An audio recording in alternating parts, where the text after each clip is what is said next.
Podczas rozpalania ważny jest ciąg w kominie. To jeżeli możecie usłyszeć, zobaczcie jak kocioł pracuje podczas rozpalania.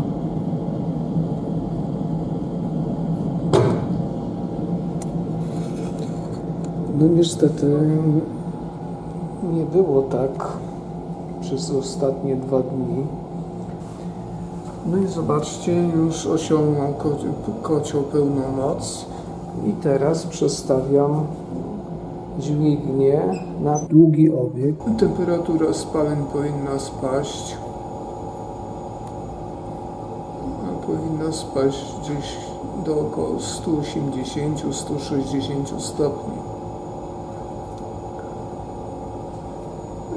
No zobaczcie, spadło do 170 stopni, ale kocioł jest wyczyszczony, więc widzimy, że jest bardzo dobry ciąg w kotle. Zobaczcie jak pracuje kocioł.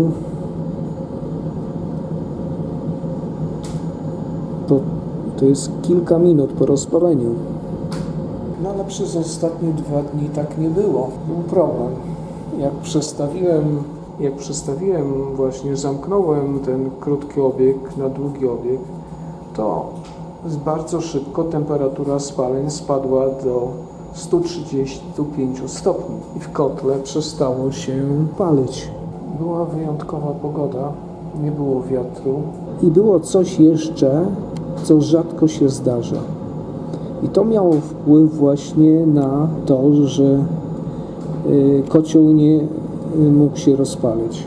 Pierwsze to było to, że tak jak normalnie tutaj, zobaczcie, mamy 240 V napięcie, to wtedy było 225.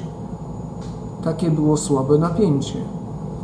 No i z tego powodu wentylator wyciągowy miał o kilka procent mniejszą moc. Po prostu nie był w stanie zrekompensować słabego ciągu w kominie. Ale była też inna przyczyna. Tego dnia padała taka mrzawka. No ja nie mam strażaka na kominie, mam wkład stalowy, więc ta mrzawka powodowała zmoczenie kładu.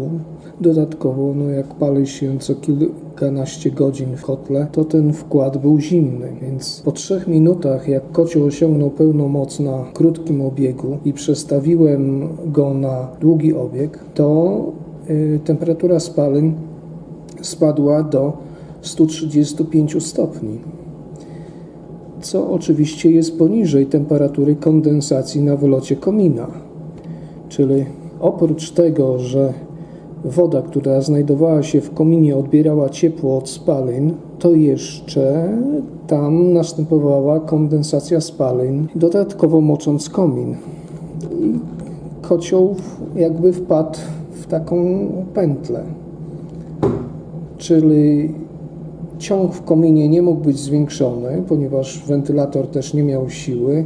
No i wtedy dopiero skumałem, co to może być. I na kilka minut, na 4 minuty wystarczyło, że otworzyłem krótki obieg. W tym czasie komin został osuszony i słuchajcie, po tym czasie, już po przestawieniu, kocioł pracował na pełnej mocy, nawet gdy ten wentylator nie pracował na pełnej mocy. Więc pamiętajcie, że dźwignia zmiany obiegu, czyli z krótkiego na długi, może nam posłużyć do sprawdzenia, jaka jest przyczyna słabego ciągu w kominie. Bo jeżeli na krótkim obiegu kocioł osiąga pełną moc, a na długim obiegu następuje zmniejszenie jego mocy, no to wina tkwi w zapchanych kanałach wymiennika. Natomiast w moim przypadku już po otworzeniu na krótko, tylko krótkiego obiegu Później, po przestawieniu na długi obieg,